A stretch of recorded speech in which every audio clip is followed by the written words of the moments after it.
now that planting is pretty much over, we have to go through and get all of our hay equipment ready because first cutting is next on the agenda, um, along with streaming wheat. That's kind of my thing, and then Dad will handle getting started with hay.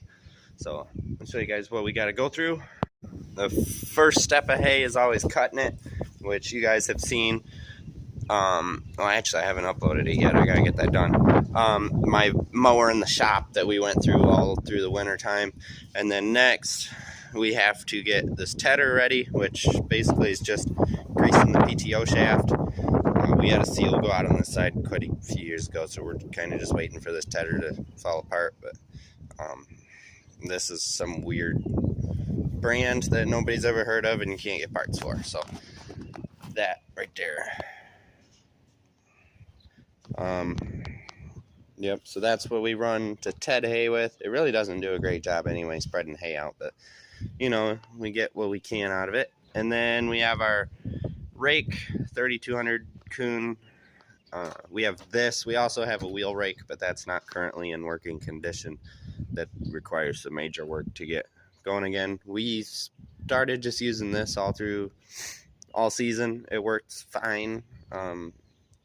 Could be better for late cuttings that are a little thinner, but it works. And then we have our 273 New Holland. Basically nothing in the hay equipment wise is broke currently, so there isn't anything to really take care of. We're basically just checking, like this has got to have the pickup teeth checked to make sure they're all there, and then just basically greasing everything. This had hay ran through it last, so it's got second or third cutting in it. These are detensioned, so we'll set them once we get to the field. So basically just going over everything. This round baler, I don't know if this has grease zerks on it. I know the PTO shaft, obviously, but I don't know if the baler itself has anything on it. Still a really good baler. We're gonna run it for another couple years at least, and I don't know. We've been looking at Kubota balers, but round balers are expensive now. That one was like, I don't know, 18 grand brand new. Can't beat that, really. And then we got our New Holland 499. I don't know if we're gonna use this year, but it's sitting here and it looks like the sickle sections are all good, so it's ready to go in case we need it. And then yeah, that's it. And what some of you guys may not know, because I'm more versed in the cash crop side of the operation, we raise beef in our big monoslope barn here next to the grain bins. And you can see they're not true beef cattle. We got Holsteins. We specialize more in like the dairy breed side because they are cheaper to get a hold of, and they all taste the same once they're on your plate. People don't realize that you can pay top dollar for an Angus, but chances are that cow right there is going to taste the exact same as your Angus does. You're not going to be able to tell the difference between the two when they're on your plate. But we have this little barn here that is a kind of like a little feed lot, and we have 4 calves on milk currently.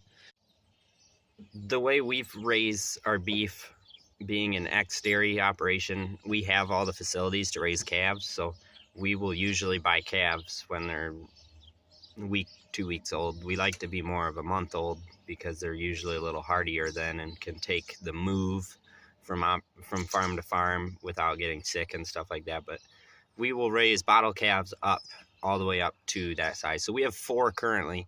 So when I say I gotta go do chores, it's usually feeding milk or feeding grain to those guys and stuff like that. So we're gonna put them in this little barn here, and they are pretty much just about to being off milk. They're a week or 2 away. So, but we have 6 new ones that we gotta go pick up, and so to have room over there, we're gonna move them into here and finish them out in this barn. But this barn's got to be cleaned out yet, so that's what I'm working on with the skid. We have a small manure facility right here, can't call it a facility, it's 4 concrete blocks, but I am moving it all the way over there because I'm not in a time crunch. We're putting it in the big one that the monoslope dumps into. So I'm just cleaning out, and I'll clean that out too, and cleaning up around this barn. Right now we got the semi-trailer parked over here, but we'll put a bale of hay in front of some of these. We got to adjust the head gates down so that the little guys can't squirt their way out, and a few things like that. Looks like we got a water to reassemble. I don't know if that one, I don't know why that one's like that over there, but it's all pulled up, and it might have froze and Dad might have pulled it out. I don't know, but we'll figure it out. Barn had a skylight in it. It's that fiberglass sheeting, and we've had issues with it obviously getting fragile over time, and it used to be on that barn, and we had some on the other barn. So as it breaks out, we replace it with actual plastic, and it does a lot better, but we haven't gotten around to it on this barn yet. We have to do that at some point before it rots the trusses out. We're almost done. Just got back drag all that out and back drag that, and then I'll just push it outside, and that way I can push up against the blocks to get a full bucket.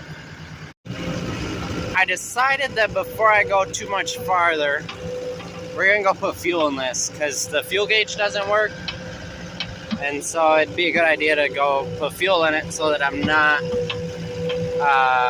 trucking cans over here when it runs out. So we're gonna run over to the fuel tank, and then we'll get back to it. Nasty. Ooh, that's slimy.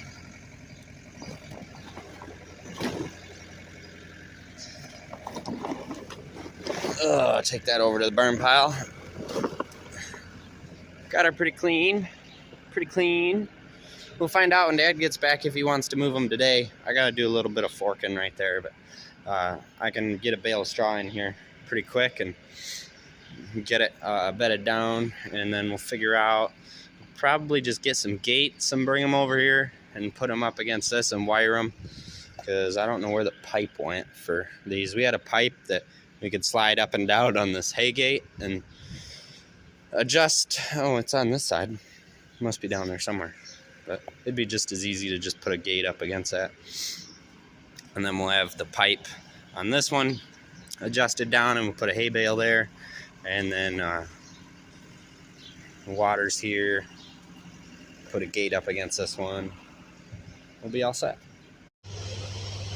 Had some scrubby trees growing in these pine trees by the road here, so running around with the chainsaw, just getting these things cleaned up. I think there's one more tree down in that one, so we'll cut that one out. That one's the nicest tree.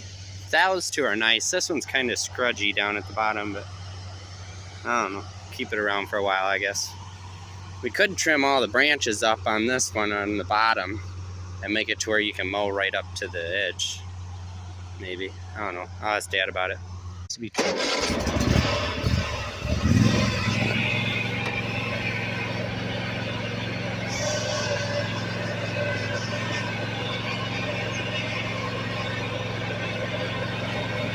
Run down here.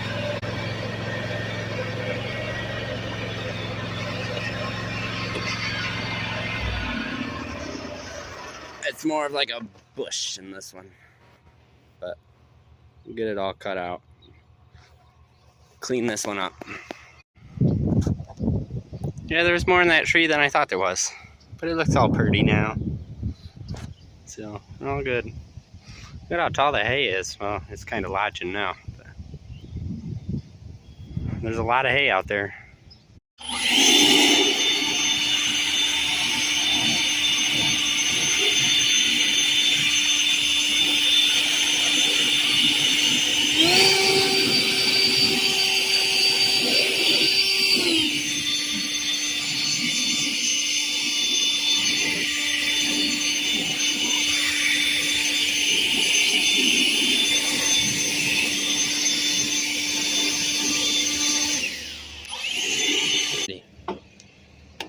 Gotta blow that off every once in a while. You don't want grass accumulating in there and not letting those bearings breathe. Eventually it'll either heat them up and they'll start a fire, or they'll go out, or anything like that. So now I've got the old Ego string trimmer out. I'm just gonna do some work where I sprayed about a week or two ago. Get all this knocked down, and then it should be all set for the year. I just found myself back here in the lean-to again, and I figured I better update you on what I ended up doing this morning. I got the rake and the tedder greased, and I just feel better about greasing the balers when they actually come out to be used. I don't know, it's just a thing that I want to do, but that's the deal there. I was gonna just leave that video where it was yesterday, but we will jump through to today because there is a few things going on you guys might want to see. So we'll just have a nice long video for you guys to watch tomorrow,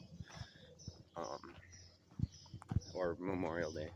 Probably tomorrow. We'll upload it tonight, and you guys can watch a good long video tomorrow. But we're gonna pull the planter out, pull it around in the sun where it's nice and warm, and then it's not nice and warm, but it's warmer, and get the boxes vacuumed out and cleaned out, because at this point we are leaning towards putting those beans in still. So probably gonna do that just because we have a lot of beans contracted already. So it's really not smart on our part to drop a bean field at this point, but I don't know, that's just what we're thinking at the moment. Also have to do some tidy up stuff. There's a hose reel on Amazon I want to buy that we'll set over there at some point to tidy up the garden hose, because in the summertime we always have a hose over here, especially when you got four-wheel drive that drinks water like a dehydrated goat in the desert. But yeah, we need to tidy that up somehow, but for now that's where it's gonna sit. Had to jump onto the road. There's not enough room to pull through any of these areas. Turn the monitor on because I wasn't sure if I imported the last field or not onto Agfinity, so we're gonna let that grab. We got a cloud icon, so now if we shut it back off, okay, so if it didn't do any exports, so that means it already had it. So we'll just spin around back up to the shop here and then get to work.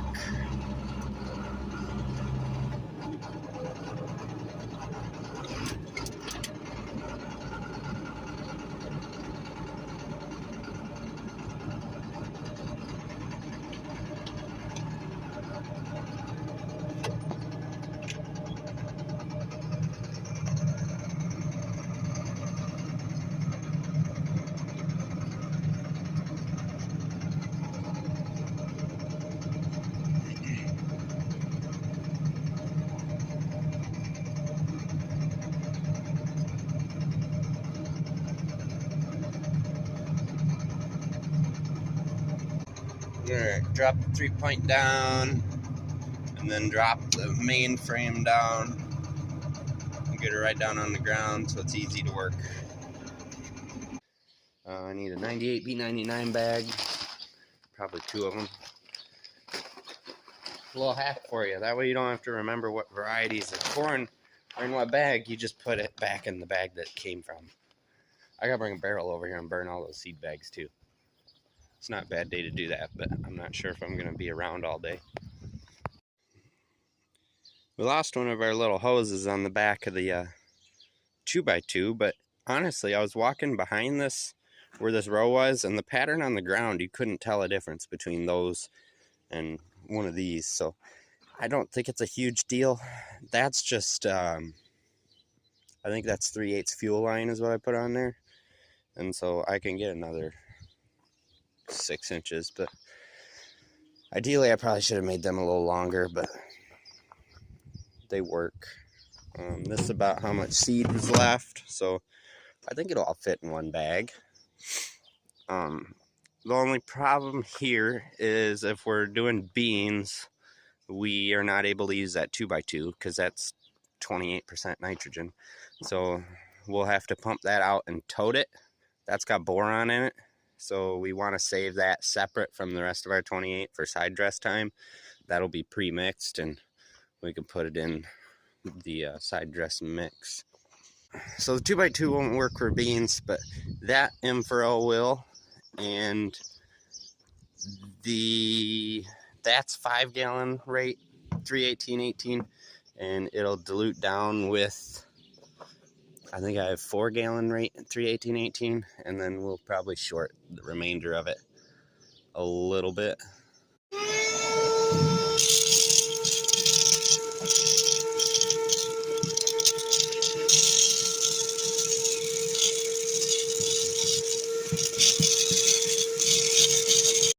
No doubt in my mind that a half a bag of seed is a record low for the amount I vacuum out of the planter at the end of the year. Usually it's 2 bags plus. I usually get a little carried away when it comes to filling the last time, but I tried to be a little more conservative, and I actually only had to shuffle seed once in that last field, which was pretty good, so showing some wear. Alright, so half a seed goes over in the barn. We'll use it if we need to next year. Eventually we'll end up with enough leftover seed to just plant the whole farm. But, alright, so we gotta put the tops back on. I'm gonna try and just unfold this a little bit and then bring a tote over here and empty out, gravity feed this planter into a tote. Well, it's going, but it's gonna take a while. Theoretically, it would have been faster to pull the tender around here and do that, but oh well. I got all the time in the world today. And here's what the main event was today. We picked up 1, 2, 3, 4, 5, 6 little baby calves. So probably Monday, work on these first 4. We're gonna get moved to that barn we cleaned out yesterday.